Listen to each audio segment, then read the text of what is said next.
तो सबसे पहले तो कॉन्ग्रेचुलेसन, ये जब मैं अंदर आया ये एक नाम लिखा है Indian game show with Bharti and बहुत प्राउड मोमेंट हुआ। जी। हम लाइक एक दूसरे बट को थैंक जमाने यू से सो मच जानते हैं। आपने कहा, क्योंकि ये और किसी वही ने नहीं बोल कहा। सकते हैं। अभी तक तो किसी ने नहीं हवा आ कहा। रही, थोड़ा और पीछे आ जाए। ये थोड़ा पीछे आ साउंड जाए, इशू होगा। साउंड का इशू ना हो। बट ये बड़ी अच्छी बात बोली भाई। ये वही बंदा बोलता है जो शुरू से किसी की हाँ जी, ग्रोथ देख जमाने रहा से हो। हम मिलते आ रहे यस, हैं एक दूसरे बहुत को। पुराने से हम मिलते आ रहे हैं। शायद लाफ्टर चैलेंज पुराने हैं, अरे हमारा, भाई ये बात लेकिन मुझसे भी पुराने। मेरे से ज़्यादा पुराना है। सो ये कितना प्राउड मोमेंट होता है आप लोगों का, खुद एज अ प्रोड्यूसर बने हैं, पैसे कितने लगे, कितने खर्चे, और बाद में कुछ बताइए कि ये कितना प्राउड मोमेंट होता है खुद का शो। जी, हमने एक्चुअली 2015 से चालू किया था प्रोड्यूस करना। आज 2026 है। गिन चुन के हम लोग 4-5 शोज़ प्रोड्यूस कर पाए अपने पूरे 11 साल के करियर में।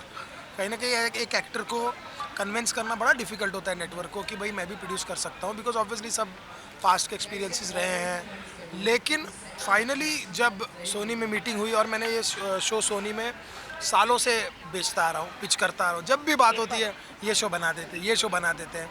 और इस बार उनको लगा कि नहीं यार बनाना है तो फिर ये वाला बनाओ जो आपने यूट्यूब पे बनाया था, बिकॉज उसमें उनको मज़ा भी आया, फ़न भी लगा। और वो फाइटिंग करा रहे हैं आप लोग और उनको मजा भी आ रहा है ना। कलेश में तो मजा आता है। किसी के घर कलेश हो तो खिड़कियों से देखने का मजा आता है ना। ओ फूटा कटोरी, हाँ बाल पकड़ लिए, हाँ मारा मारा, तो वो आ रहा। लेकिन ये प्यार वाली फाइट है। इसमें जितने भी कंटेस्टेंट आते हैं वो एक ना, जब शो ख़त्म होता है ना, घर जाते हैं आप रात को, तब जो आपके साथ काम कर रहे होते हैं उनकी बातें सुननी चाहिए। लेकिन जब हम रात को शो ख़त्म करते हैं 10:30-11 बजे, ओ मज़ा आ गया, सारे कंटेस्टेंट बोलते हैं फ्रेश हो गए यार, मज़ा आ गया, ख़त्म है, इसके बाद कोई गेम नहीं है, तो लगता है कि आपने अच्छा शो बनाया है। क्योंकि जाते वक्त जब थके हुए शो से निकलते कोई किसी को बाय भी नहीं करता, निकल जाते हैं इधर है वो कल का कर रहे हैं, कल परसों, तो बहुत अच्छा लगता है। मैं तो इन्हीं चीज़ों से देखती हूँ, क्योंकि मुझे बैक स्टेज क्या हो रहा है वो नहीं पता। मैं फ्रंट स्टेज वाली हूँ, बैक स्टेज वाले ये हैं।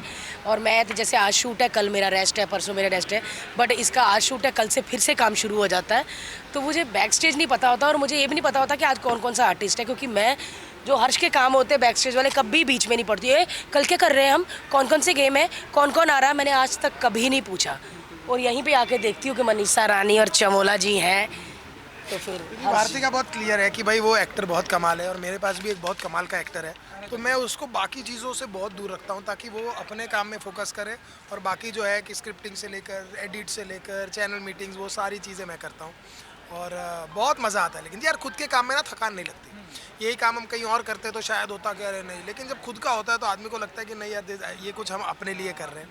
एट द सेम टाइम जो भी आ रहे हैं वो सब हमारे दोस्त हैं, तो दोस्तों के साथ जब आप काम करते हो तो आपको काम नहीं लगता, फ़न लगता है। और ये तो शो ही पूरा फ़न का है, तो इसमें तो बहुत मज़ा आता है। अब एक आखिरी सवाल, जी, पैसे जी। कितने लगे?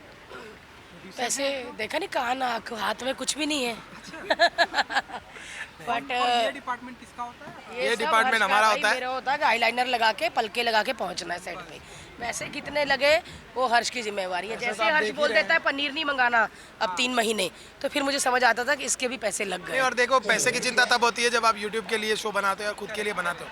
अब जब सोनी नेटवर्क जैसा इतना बड़ा नेटवर्क पीछे होता है तो आपको पैसे की इतनी चिंता होती नहीं है। केबीसी जैसे इतने बड़े बड़े शो करवा रहे हैं, आपको लगता है सोनी टीवी ने पैसे की कमी आने दी होगी? बड़ा खुश है हम इनके साथ काम करके। हमारे दिल की बातें बोलने से पहले ही कभी कभी चैनल समझ लेता है। और हर्ष तो बहुत ज़्यादा क्रिएटिव मामले में और ये प्रॉप्स के मामले में सॉर्टेड है, क्योंकि जैसे ही कोई प्रॉब्लम आती चैनल को बोलते ओके डन। पता नहीं इतना ट्रस्ट, मेरे को ऐसा लगता है कि ये शायद वो दिनों का ट्रस्ट है जब मैंने कॉमेडी सर्कस यहाँ पे किया, बहुत सारे शोज़। कॉमेडी सर्कस था one of the longest show है जो सोनी पे चला था, तो मेरे को लगता है शायद मैं उसका हिस्सा थी, तो इसीलिए आज भी सोनी चैनल को हम इनके ही बच्चे हैं, प्यार है। बट बहुत मज़ा आता है और बहुत अच्छा लग रहा है। चलिए, क्योंकि टाइम की प्रॉब्लम है, 24 अगस्त 24 अगस्त को कितना इम्पोर्टेंट है आप लोगों के लिए? सेम उतना ही जितना 15 अगस्त होगा हमारे लिए। सच में 15 अगस्त तो आने वाली है, लेकिन 24 अगस्त जब आएगी तब इतना डर लगेगा ना हमें, क्योंकि मैंने एक पति पत्नी जो होते हैं हम तो एक्टर बाहर है ही, लेकिन घर में एक पति पत्नी माँ बाप है, तो मैं देखती हूँ हर्ष बच्चों से मिल नहीं पाता। रात को जब घर आता तो दोनों बच्चे सो जाते हैं। बच्चे कभी दोपहर को मुझे पूछते हैं पापा कब आएंगे, तो मेरे को इतना फील होता है ना, बट मेरे को ऐसा लगता है कि हम इन्हीं के लिए कर रहे हैं और ये टाइम है, अब जब मिला है तो रस्सी छोड़ो मत वरना गिर जाओगे, तो इसीलिए हमने दोनों ने पकड़ के रखी है रस्सी।